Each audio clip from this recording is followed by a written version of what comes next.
Okay, I won't leave you completely stranded there with the assessment plan for John. I've left the first page for you to fill out, you know, the basic information.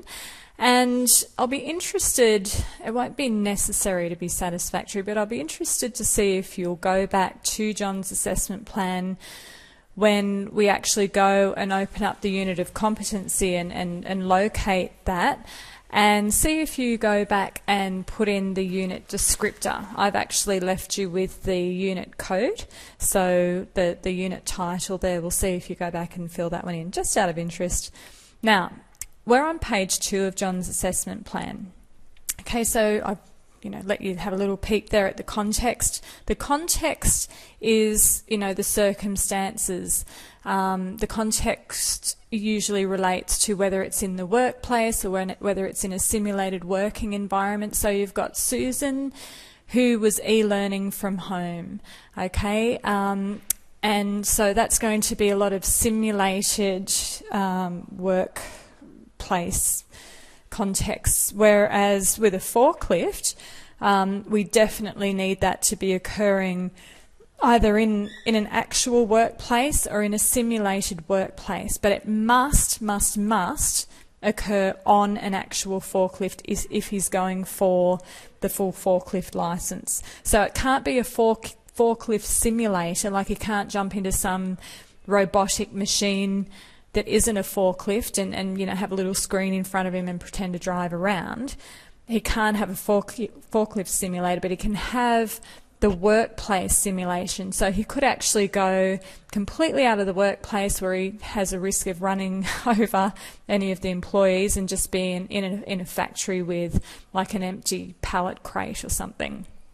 So that's that's something that we'll start to explore when we look at the packaging rules there. So at the moment, the context is in the workplace, and it must actually occur,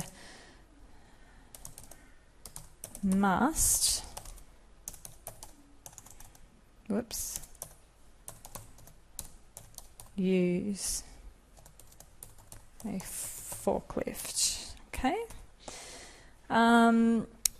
So the instructions are to have a translator present,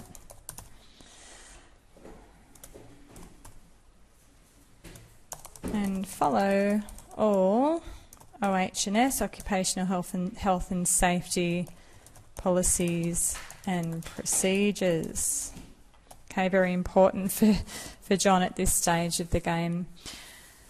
Okay, so I'm going to show you a couple of little tricks here now with Word documents. And when you're going and working for an RTO, a registered training organisation, which you have to do as a trainer and assessor, you would be using their documents, but these are a couple of handy little tricks. So with the mapping part here, you can see, this is left like Susan's last one. He won't have a portfolio of evidence like Susan, so you can just click on that cell. I'm just going to open that little ribbon up there, go to Home, and then you've got this little shading box there. So I'm going to shade it black. If yours isn't set to black, just change it to black there. Okay. Now I'm going to go on to the next cell there, practical demonstration. He definitely needs to make a practical demonstration, so I'm going to open that up to no colour. So the black represents the assessment types that aren't applicable. All right, this is part of our planning our different types of assessment. He won't have written assessment because of the language, literacy and numeracy, but we might have some oral or written questions definitely to check his knowledge. And we will be doing some observations of him, so we'll just open that option. And so what have we got? A practical demonstration. The fact that we're observing that's an extremely strong piece of evidence. You need at least one direct or indirect type of evidence, and then you can have some supplementary evidence like questionnaires to as a strong form of checking his knowledge. Okay, so the practical demonstration and the observation checklist, that's an extremely strong way of checking his skills and his attitudes. Obviously here we've got a big issue with attitude towards safety, so we're observing that he's following the safety rules here. So we won't take third-party evidence in this case. We've certainly got adequate evidence now. So whoops, go back to the right thing. There we go. So look, that'll all be set up there for you.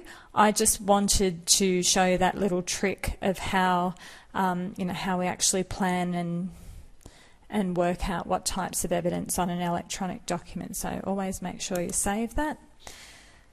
And I'm going to let you, when the thing is how to, license to operate a forklift, have a think about what resource you might definitely need. A resource that can't be a simulated resource that I was just talking about at the beginning of this YouTube presentation. So I'll let you complete the end of that document. Good luck with that.